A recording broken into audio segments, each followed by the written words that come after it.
सबैजनालाई नमस्ते। अनि देश तथा विदेशबाट हुनुहुने सम्पूर्ण नेपाली भन्नु न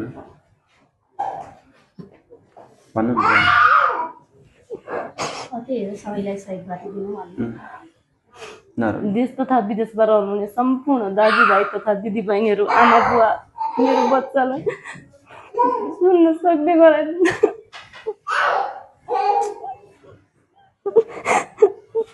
सबैमा नमस्कार साथीहरू, म अरुण कुमार रोकाया। सामाजिक कर्मको मूल ध्येय सहित हामी विभिन्न समाजका घटनाहरूलाई ल्याएर हामी तपाईहरु माझ पस्किने गर्दछौँ। यसै गरेर आज एउटा बझाङको एउटा दुःखद, सुन्दा पनि एकदम दुःख लाग्ने घटना हजुर समक्ष ल्याएको छु। कृपया यो भिडियो अन्तिमसम्म सुनेर लाइक, शेयर, कमेन्ट विभिन्न सामाजिक सञ्जालहरूमा, सामाजिक पोर्टलमा शेयर गरिदिनु हुन म अनुरोध गर्न चाहन्छु।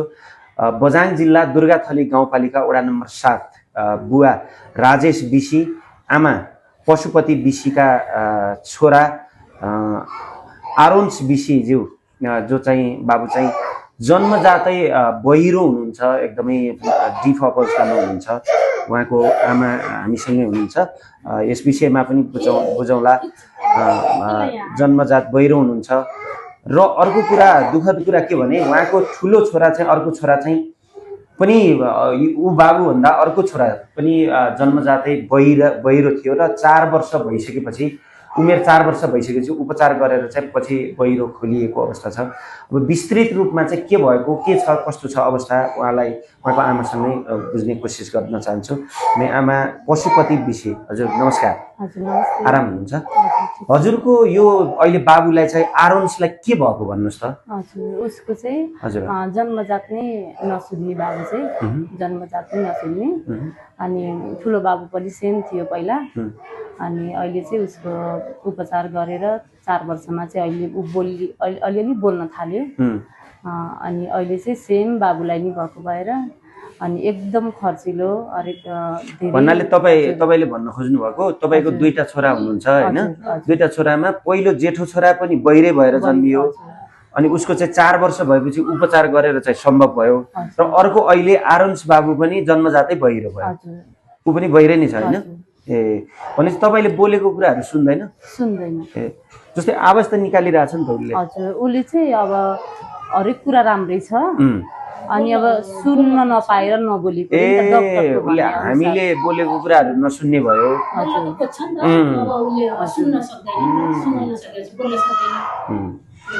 तपाईको ठुलो बच्चा, जो पहिलो बच्चा छ नि, उपचार गरेको बच्चा, उसको चाहिँ उपचार खर्च कति लाग्यो? उसको चाहिँ 17.5 लाख चाहिँ, 16.5 लाख चाहिँ मेसिन हो। मेसिनको 16.5 लाख? 16 लाख, हजुर। 16.5 लाखको चाहिँ हेरिङ एड लगाएको छ उसले। अनि टाउको भित्र हुन्छ? एउटा चाहिँ भित्र फिट गर्नुपर्छ, अर्को चाहिँ एउटा चाहिँ यता बाहिर राख्नुपर्छ। अनि अहिले चाहिँ उसको चाहिँ सबै गरेर अहिलेसम्मको टोटल 25 लाखसम्म यताउति मेसिन किन्न, अब हजुर, थेरापीहरू, म्यापिङहरू अनि उपचार खर्च गरेर अहिलेसम्म 25 लाख जति गइसक्यो बाबुको, ठुलो बाबुलाई। अनि म त तपाईलाई नजिकबाट चिन्छु हैन, म जान्छु, तपाई मेरो जिल्लावासी पनि हुनुहुन्छ। तपाईको आर्थिक अवस्था यस्तो अब 25-30 लाख रुपैयाँ खर्च गरेर उपचार गर्न सक्ने पारिवारिक अवस्था पनि छैन, मैले बुझेको। तपाईको घर परिवार सबै चिन्दछु। अनि तपाईको भनाइ, मतलब तपाईको दाजुभाइहरुसँग, विभिन्न हेरिराख्नु भएका दर्शकबिनहरुसँग तपाईको अनुरोध चाहिँ के हो? अब अर्को बच्चा पनि यस्तै समस्यामा छ, तपाईको के छ, के भन्न चाहनुहुन्छ? अब चाहिँ ठुलो बाबुको चाहिँ हामीले घर जग्गाहरू अनि सुनहरू अनि बेचेर भए नि गर्यौं हैन। अब बाहिर भनेनौं, अब एउटै बाबु छ, गरिहालिन्छ होला। हरेक कुरा गरेर हामीले फ्यामिलीमा सल्लाह गरेर जुटायौं पनि, गर्यौं उसको। अनि अब कान्छोको चाहिँ अब आर्थिक अवस्था दुई जनालाई 2 वर्षभित्र त सम्भव हुँदैन। अनि त्यही भएर ल ओ के भयो? एकछिन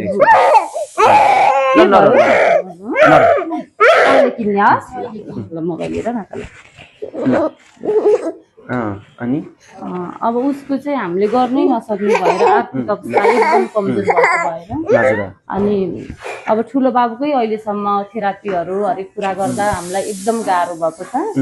त्यही भएर अब कान्छोको लागि चाहिँ हामीले थाहा चाहिँ पहिल्यै नै पाएको, हामीले 16-17 महिनामै थाहा पाएको। अब आर्थिक अवस्था कमजोर भएको भएर हामीले उसलाई अहिलेसम्म त्यत्तिकै राख्नु पर्यो। भनेपछि उसको खर्च कति, जति डाक्टरले भने अनुसार एस्टिमेट कति खर्च लाग्छ? सेम हो नि त दुईजनाकै, एउटै समस्या हो। हजुर एउटै समस्या हो। अनि उसलाई पनि 16.5 लाखको मेसिन राख्नुपर्छ।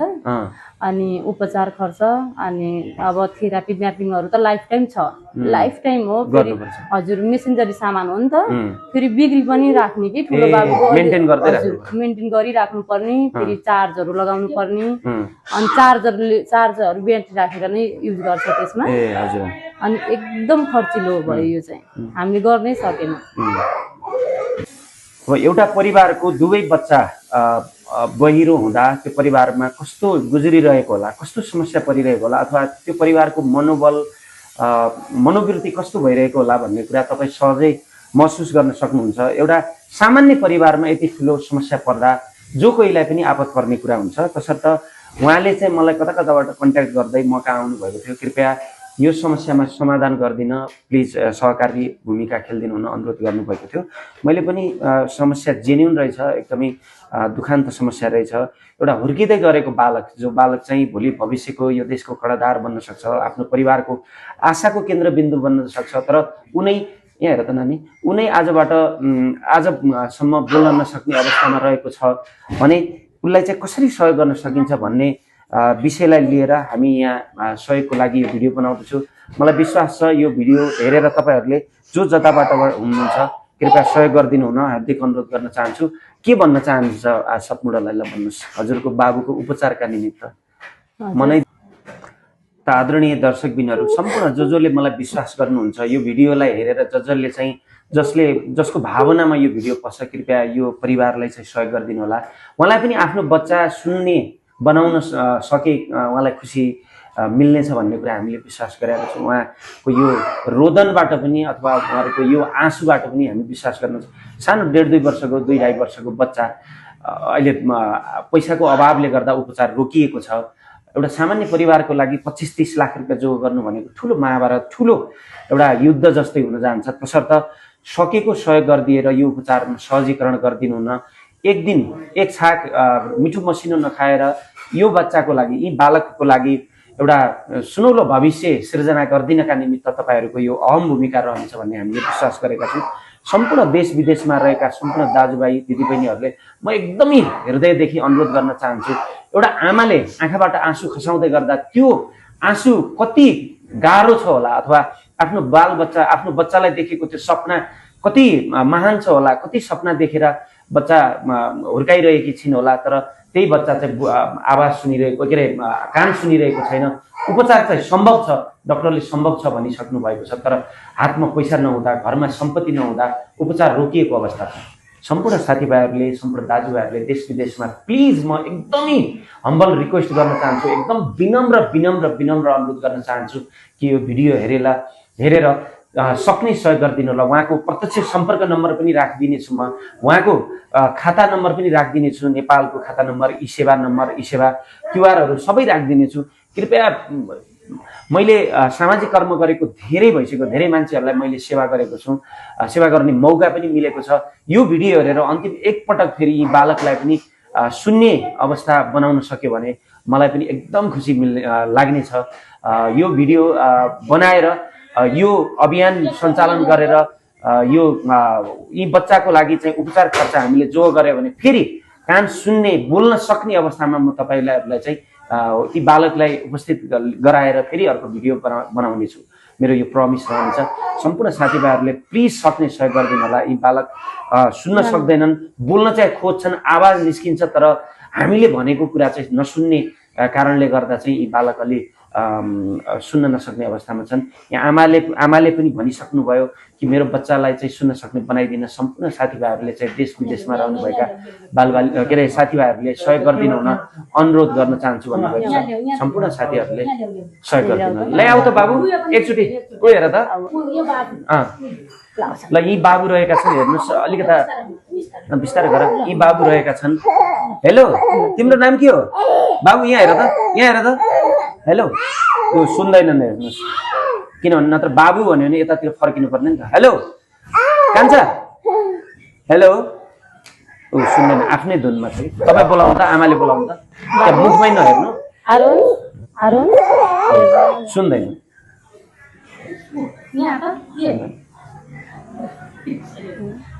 अब सुन्या भयो बुझ्थ्यो नि त, अनि नसुनेरै एकचोटि ल अन्तिममा के भन्नुहुन्छ सम्पूर्ण दर्शकबिनहरूलाई अनुरोध गर्नुहोस्।